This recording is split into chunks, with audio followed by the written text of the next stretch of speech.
niya mismo, ang member, mga ka-reaction, napapahiya po ang mga miyembro meron pa po dito, babasahin ko na lang, sabi po dito, ayan po mga ka-reaction, ako po, ano kaya mangyayari sa Pilipinas nito mga ka-reaction? Para bagang wala naman palang saysay, ito po, wala naman palang saysay ang nangyayaring pagdinig. Kahit magsinungaling ng magsinungaling, ang mga resource person, kahit na bastusin ng bastusin, ang mga senador dyan sa may hearing, wala rin palang kapupuntahan ang kanilang ginagawa dyan. Pagsasayang lamang ng oras. Dahil pong itong si Senator Kilay ay hindi po niya pinayagan at pinahiya po niya ng lantaran si Senator Jaime Marcos at si Senator Bato de la Rosa. Ayan po mga kareason. Ito po yung sinabi ni Jaime Marcos, I am extremely disappointed by the decision of the Senate President, Chis Escudero, not to sign the contempt order issued by the Senate Committee on Foreign Relations against Ambassador Marcos B. Lacanilao. Tatagalogin ko na lang po, no? Ako po ay lubhang nalulungkot sa desisyon ni Senate President Chis Escudero na hindi pirmahan ang contempt order na in-issue ng Senate Committee on Foreign Relations laban kay Ambassador Marcos B. Lacanilao. Ito po ay resulta ng hindi may paliwanag na desisyon ni Senate President sa Ambassador Lacanilao ay lumaya.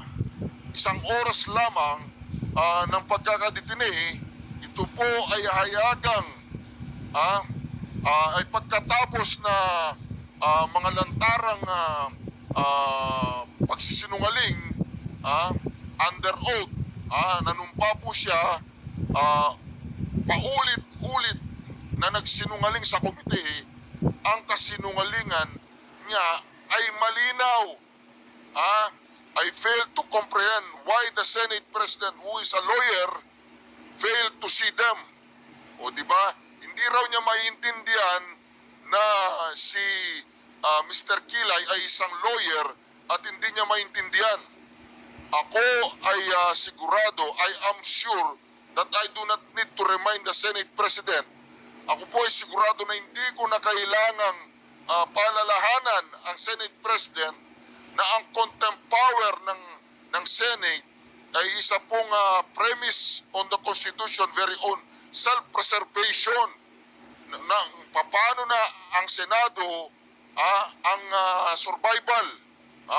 Sabi niya dito, how can the Senate ensure its survival and effectiveness if people can lie under oath? Paano na daw po ang kapangyarihan ng Senado na manamagtagumpay na ang isang tao ay under oath, the institution without any consequences, na kahit magsinungaling ka ng magsinungaling sa Senado, ay wala daw pong kaparusahan.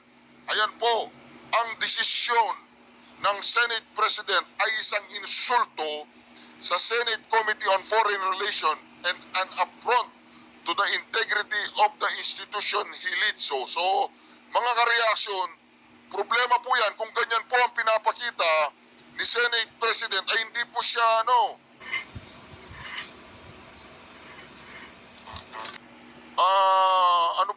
hindi po siya impartial.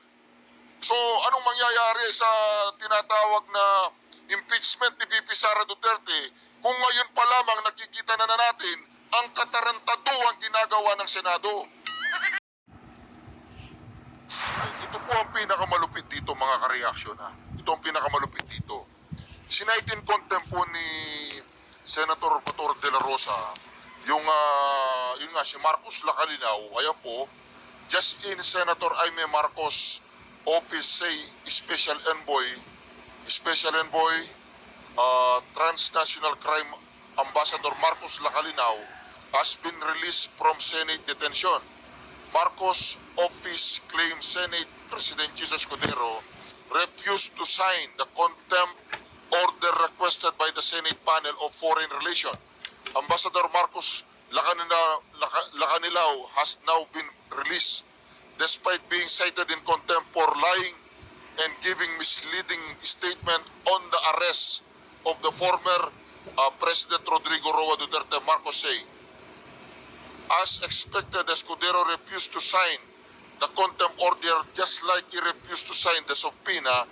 This time, he went even further. He ordered Lacanilao release in spite of Ambassador blatantly and repeatedly lies before the Senate.